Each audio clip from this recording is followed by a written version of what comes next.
తెలంగాణలో ఉన్నటువంటి ప్రధాన సమస్య నిరుద్యోగ సమస్య. ఎన్నేళ్లైనా ఎంతకాలం గడిచినా నిరుద్యోగులు మాత్రం నిరుద్యోగులు లెక్కనే మిగిలిపోతా ఉన్నాం. మన ఉద్యోగాలు మనకు వస్తాయని చెప్పేసి కాంగ్రెస్ పార్టీకి ఊరు వాడ మొత్తం తిరిగి కాళ్ళు చేతులు కట్టుకుని ఓటేపిస్తే వీళ్ళు అధికారంలోకి వచ్చిన తర్వాత వీళ్ళకు ఉద్యోగాలు ఇచ్చినాయి కానీ నిరుద్యోగులు మాత్రం ఇంకా నిరుద్యోగులు లెక్కనే మిగిలిపోయినాం. కానీ ఎంత ఏం చేసినా కానీ వీళ్ళు ఉరుకు లేదు, పలుకు లేదు, ఏం తప్పు లేకుండా ఉన్నది. కాబట్టి ఇక లాభం లేదు, ఇంకా అడుక్కున్నా కొద్ది అట్నే ఉంటది, మన సైలెంట్ కూడా కూడా అట్నే ఉంటది అని చెప్పేసి కూడా అందరం కలిసి మనం ఒక నిర్ణయం తీసుకోవడం జరిగింది. ఏం తీసుకున్నాం?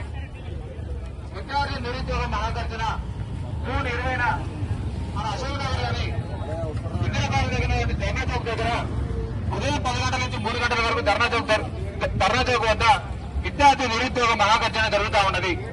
కాబట్టి నిరుద్యోగ అభ్యర్థులందరూ కూడా పెద్ద ఎత్తున పాల్గొని ఈ కార్యక్రమాన్ని విజయవంతం చేయాలని కోరుకుంటా ఉన్నాం. ఎందుకంటే ఇక్కడ మరి ఎన్నో శాతం చదువుతా ఉన్నారు.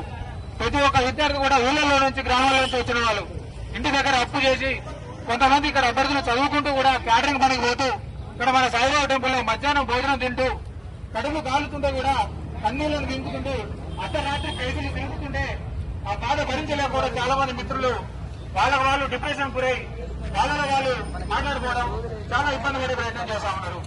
ఇంకా ఎన్ని రోజుల నిరుద్యోగంలో మగ్గిపోదా? ఇంకా ఎన్ని రోజుల్లో సైలెంట్ కూర్చున్నా? ఇట్లా సైలెంట్ ఉన్న రోజు కూడా అక్కడి నుంచి ఎటువంటి రెస్పాన్స్ ఉండదు. ఆల్రెడీ వీళ్ళు అధికారులకు వచ్చిన సంవత్సరం లోపు 2 లక్షల ఉద్యోగాలు ఇస్తామని చెప్పేసి అన్నారు. సంవత్సరం కాదు కదా 18 నెలలు అయిందన్నది. ఇంతవరకు ఊసు లేదు, ఏం లేదు. కాబట్టి జాబితా కేంద్రాన్ని కూడా 2 సార్లు పెట్టడం జరిగింది. ఎలక్షన్ ముందు ఒకసారి ప్రకటించారు, రెండోసారి అని చెప్పేసి అసెంబ్లీలో పట్టి విక్రమార్క గారు పెట్టడం జరిగింది. దాని గురించి కూడా ఇంతవరకు ఎటువంటి ఊసు లేదు. కాబట్టి నిరుద్యోగ మిత్రులారు అర్థం చేసుకోండి, ఇది కేవలం మన నిరుద్యోగులందరూ చేసుకుంటున్న అది పెద్ద ధర్నా. ఈ నిరుద్యోగ మహాగర్జన సభని మనం ఎంత విజయవంతం చేస్తే మనకి అంత సక్సెస్ అయ్యే అవకాశం ఉన్నది. ఎందుకంటే ప్రతి ఒక్క నిరుద్యోగి కూడా ఈ రోజు ఎంత బాధపడతా ఉన్నారో, ఎంత ఇబ్బంది పడతా ఉన్నారో మనం చూస్తా ఉన్నాం. ఏ నిరుద్యోగిని కలిగించినామని కన్నీళ్ళు ఒకటే తక్కువ. ప్రతి ఒక్క నిరుద్యోగి కూడా ఇక్కడ విజయనగరంలో ఉన్నటువంటి వాళ్ళు కానీ, అశోకనగర్లో ఉన్నటువంటి వాళ్ళు కానీ, మిగతా నిరుద్యోగులు కూడా చాలా మంది కూడా ఉద్యోగ నోటిఫికేషన్ కోసం ఎదురు చూస్తా ఉన్నారు. కానీ మన ప్రీతం ముఖ్యమంత్రి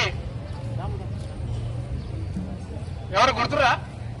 సీఎం ఎవరు గుర్తుందా? మీకైనా గుర్తుందా? ఎందుకంటే వాళ్ళ మంత్రిగా గుర్తులేదు సరే, మనకు మాత్రం ఏం గుర్తుంటది?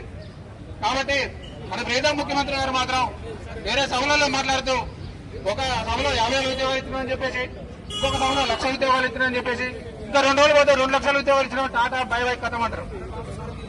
ఇంకా సైలెంట్ గానే ఉందా? కాబట్టి నిరుద్యోగ మిత్రులందరూ అర్థం చేసుకోవాలి. త్వరలోనే స్థానిక ఎలక్షన్స్ కూడా వస్తున్నాయి. కాబట్టి ఈలోపు ఉద్యోగ నోటిఫికేషన్లు ఇవ్వకపోతే మన సత్తా అక్కడ కూడా చూపిద్దాం. కాబట్టి ఎస్ఐ అండ్ కానిస్టేబుల్ మిత్రులారా ఒకసారి ఆలోచన చేయండి. అందరికీ ఏది పెరిగిపోతా ఉన్నది. చాలా మంది కూడా లాస్ట్ రిక్రూట్మెంట్ లో కొన్ని 2 మార్కులతో 3 మార్కులతో మిస్ అయిన అభ్యర్థులు చాలా మంది ఉన్నారు. కాబట్టి మీరు ఆల్రెడీ రివిజన్ లో ఉంటారు కాబట్టి నోటిఫికేషన్ తొందర వస్తేనే మీకు కూడా కొంచెం తొందర చెల్లి కావడానికి ఉంటుంది.